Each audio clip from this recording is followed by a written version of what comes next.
Ever wish you had like a cheat sheet for making money? Like something that lays out all the best Like a options? secret menu for your bank account? Exactly. Yeah. And especially if it's tailored to you, because who has time for gigs that don't fit their lifestyle? It's all about finding that perfect Yeah. match. Right. So luckily, we're diving into 40 easy ways to make money quickly from Save the Student. We're going to be your filter finding those quick wins. Oh, okay. I love that. So the article kicks off with online hustles, and first up is matched betting. Have you heard of this one? I'll admit, this one always sounded a bit like a magic trick to me, you know? It's more like a clever loophole, really. Okay.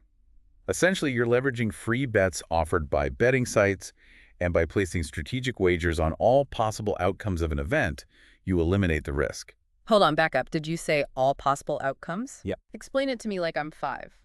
Okay, so imagine a coin toss, right? Okay. You find 2 betting sites that are offering free bets. Mm-hmm. On one site, you bet your free bet on heads. Okay. On the other, you use their free bet on tails. So no matter what, you No matter what, win one of them. you win one of the bets, guaranteeing a profit at least from the free bet amount. Okay. I see the loophole now. But isn't that a bit risky? That's the beauty of it. It's actually very low risk when done correctly. Okay. Of course, it requires research and careful planning, Right. and there are even guides and software to help you identify the best opportunities. So it's not about getting lucky. It's about being strategic. Yeah. Interesting. But let's move on to something a bit more familiar. Paid online surveys. Yeah. Do those really add up to anything? Think of them like pennies in a piggy bank. They won't make you rich overnight, Okay. but over time, those small rewards can accumulate. Right. The key is maximizing your earning potential. So how do you do that? Is it just speed typing through those questionnaires? Not exactly. Diversification is key. Okay. The article highlights sites like Branded Surveys and Swagbucks, Right. Familiar names. but it also stresses the importance of using multiple platforms, different demographics, qualify for different surveys, so the more sites you're on, the more opportunities you have. That makes sense. Speaking of casting a wide net, what about getting paid to simply browse the web? Is that too good to be true? It's not about getting rich by scrolling, but it's a way to earn passively while you're already online. Okay. One interesting option is Qi. Quay. Okay. It's a browser extension that runs in the background. And while you're searching, you'll see sponsored results with small cash rewards attached. So if I'm already spending hours every day on Google, I might as well be earning a few cents here and there. Exactly. It's all about those micro earnings. Okay. Plus, Queenie lets you donate your earnings to charity, which is a nice bonus. Okay. I have to admit, that one's pretty genius. Yeah. Now, if we're talking about passive income, nothing beats having your own website, right? Well, At least that's what this article seems to suggest. it's true. A successful website can generate income even while you sleep. But, Okay. and this is crucial, it is not a get-rich-quick scheme. So forget the 20-minute website setup they mentioned. Yeah, it takes time, effort, and a solid strategy. So more like a long-term investment. Precisely. Think of it like cultivating a garden. Okay. You need to plant the seeds, create quality content, Hmm. nurture them, optimize for search engines, Right. and be patient while they grow, attract an audience, and monetize. So it's more about playing the long game than seeing those instant results. Exactly. And the article uses Save the Student itself as a prime example. Oh, that's a good point.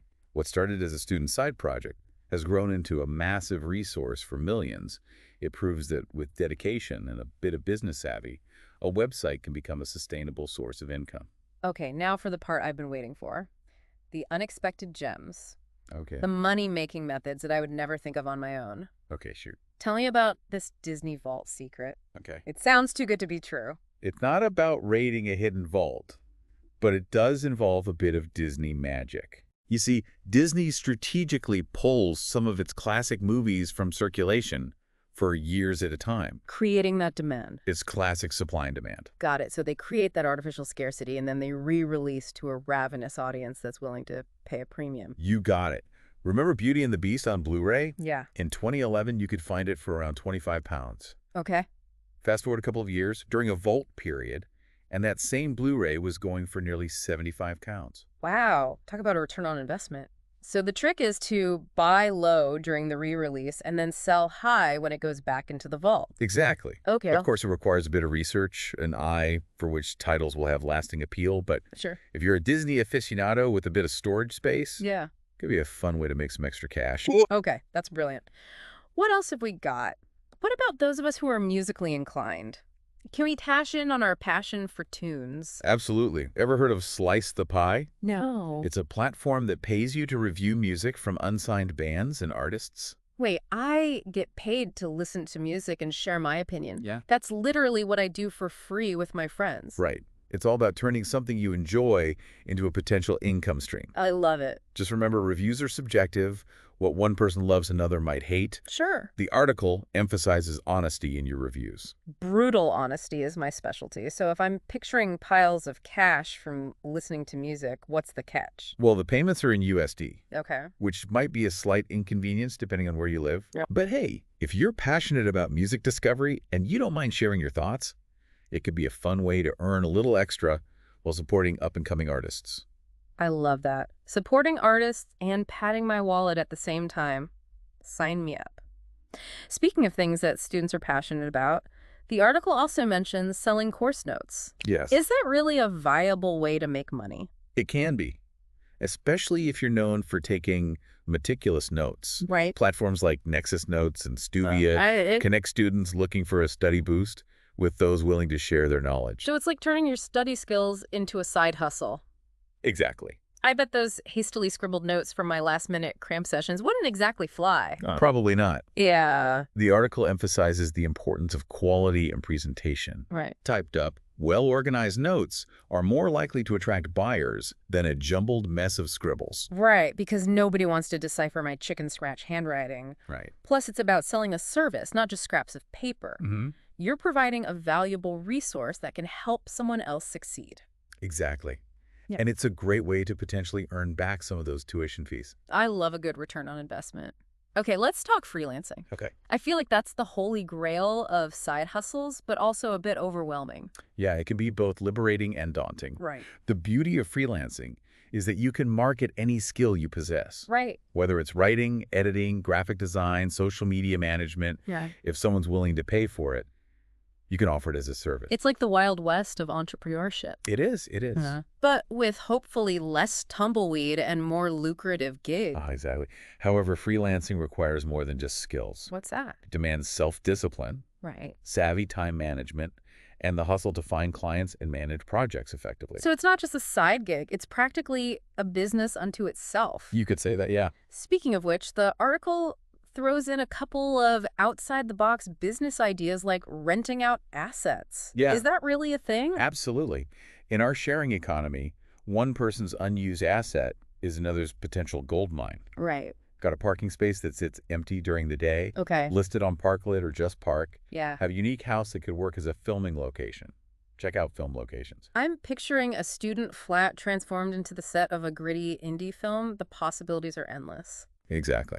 Though the article reminds us that these options are location dependent Sure. and might not offer a consistent income stream. Right. It's about capitalizing on what you have when the opportunity arises. Okay, onto a classic moneymaker, babysitting. All right. It seems like a no-brainer for students, but are there any insider tips to maximize your earning potential? Well, apart from mastering the art of building pillow forts, Yeah, the article emphasizes safety and legality. of course. Even if parents don't explicitly ask, having a basic DBS check is crucial, especially in the UK. It protects both you and the children in your care. Safety first, always. Though if wrangling toddlers isn't your style, there's always the option of pet sitting or dog walking, right? Absolutely. Those furry friends need love and attention too, and the article points out that this can be quite lucrative for students, especially during those daytime hours when most pet owners are at work. Plus, who wouldn't want to spend their day surrounded by adorable animals? It's like getting paid cuddles.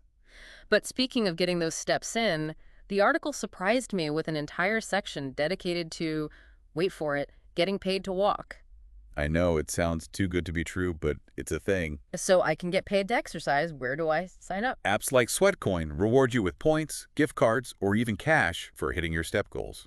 Okay, but how does that even work? These apps track your movement and anonymize the data, sharing it with health providers and insurers who are interested in promoting active lifestyles. So it's like a win-win. I get fit, I earn rewards, I'm sold. Speaking of being rewarded for things I already do, what about those get paid to sites? Yeah. Are those legit or too good to be true?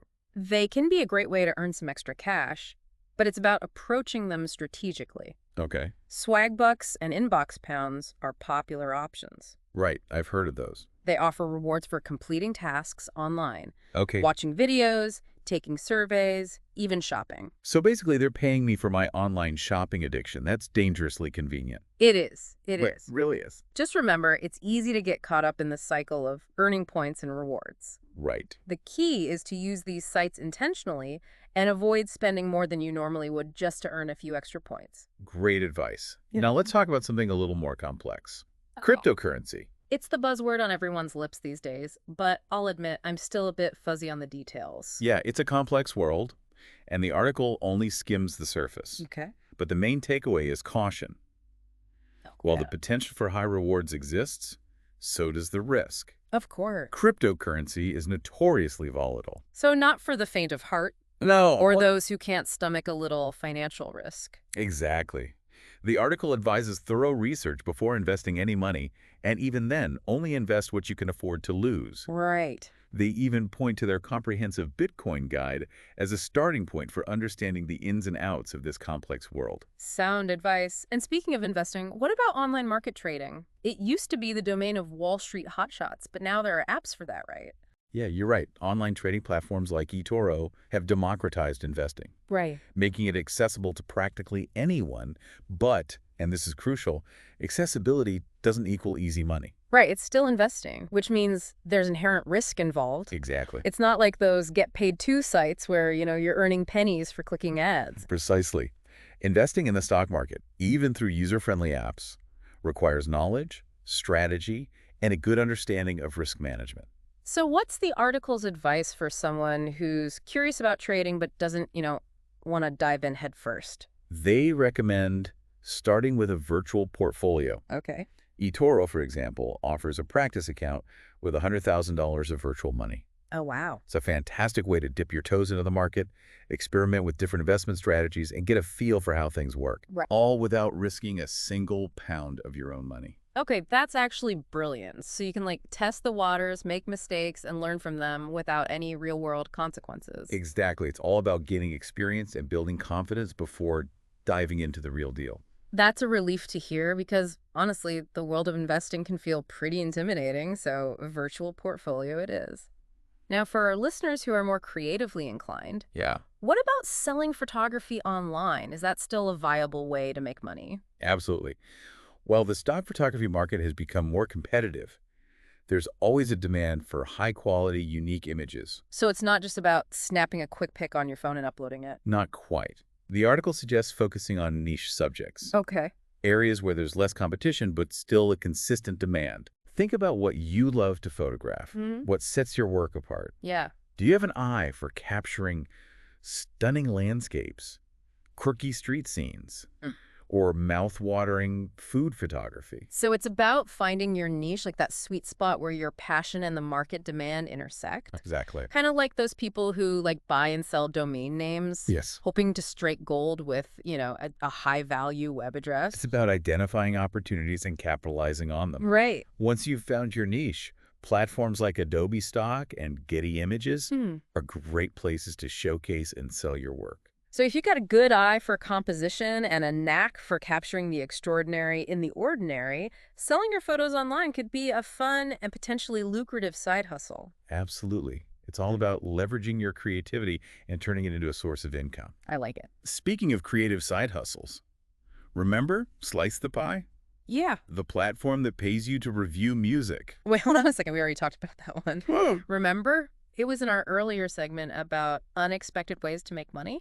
That's right. It's like we've time traveled back to the Disney vault. Oh, you're absolutely right. My apologies. It seems like we've taken a little detour back in time. It happens. It seems my enthusiasm for music got the better of me. No worries. It happens to the best of us. It just goes to show how many different money-making avenues are out there. There are a lot, yeah. But since we're on the topic of music, are there any other ways our listeners can turn their passion for tunes into a side hustle? Absolutely. One option the article mentions is teaching music lessons. Oh, yeah. If you play an instrument or have a knack for vocal coaching, this could be a rewarding way to share your skills and earn some extra cash. It's a classic for a reason, right? Mm. I bet there's always a demand for patient and encouraging music teachers, Always. especially for beginners who might be a bit intimidated to, get started. Exactly. Platforms like SuperProf and Tutorful make it easier than ever to connect with potential students in your local area. Right. And depending on your experience and qualifications, you can set your own rates. So it's a flexible side hustle that could easily be tailored around a student's schedule. Mm-hmm. I like it. Now, for those of us who are less musically gifted and more, shall we say, organizationally challenged, Okay. Yeah. what about professional organizing? Is that a real thing? It is. You'd be surprised how many people are willing to pay for help decluttering their homes and streamlining their lives. If you have a knack for creating order out of chaos, this could be a great way to put those skills to use. So it's like Marie Kondo, but with a paycheck at the end. Sign me up. Though I suspect my own chaotic tendencies might disqualify me from this particular side hustle. Well, the article emphasizes the importance of being non-judgmental and respectful of your clients' belongings and spaces. Right. It's about helping them create a system that works for them, Of course. not imposing your own organizational style. That makes sense. Nobody wants a professional organizer who just shows up and starts tossing out sentimental items willy-nilly. Speaking of sentimental items, the article also mentions selling unwanted stuff online. Yes. Tell me that doesn't involve navigating the wild world of online auctions. Not necessarily. Yeah. While platforms like eBay are still an option, there are now more specialized platforms for selling specific types of items. Okay.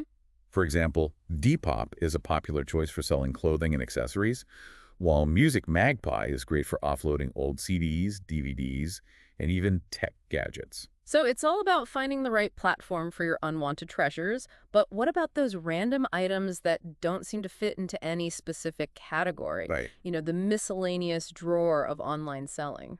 That's where platforms like Facebook Marketplace and Gumtree come in handy. Oh, yeah. Good point. They're great for selling locally, which can save you the hassle and expensive shipping. Definitely. Plus, it's a great way to declutter your home and earn some extra cash while you're at it. It's like a win-win for both your wallet and your living space. Yeah. Speaking of maximizing your earnings, the article also mentions becoming a mystery shopper.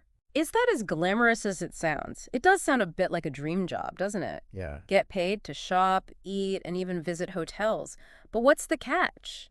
The catch is that mystery shopping is often more work than it seems. Okay.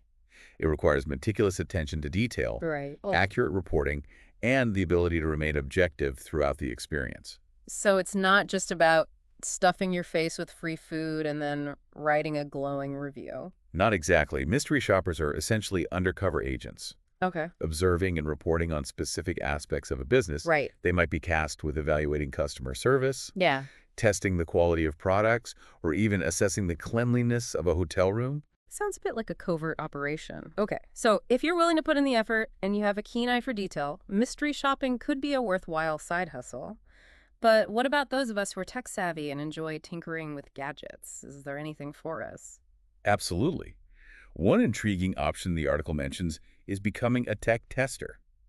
Wait, are they paying people to try out new apps and devices? That's my dream job. It can be, but it's not just about playing games and scrolling through social media. All right. Tech testers often need to provide detailed feedback and bug reports, which can be quite demanding. Okay, so it's not all fun and games, but it could be a great way to stay up to date on the latest tech trends and even influence the development of new products. I'm intrigued. It can be a fantastic way to combine your passion for technology with a potential income stream. Now, the article also mentions a few more unconventional ways to make money. One that caught my eye is getting paid to talk about yourself. Wait, seriously, I'm already oversharing with everyone on social media. Might as well get paid for it. But what exactly does that entail?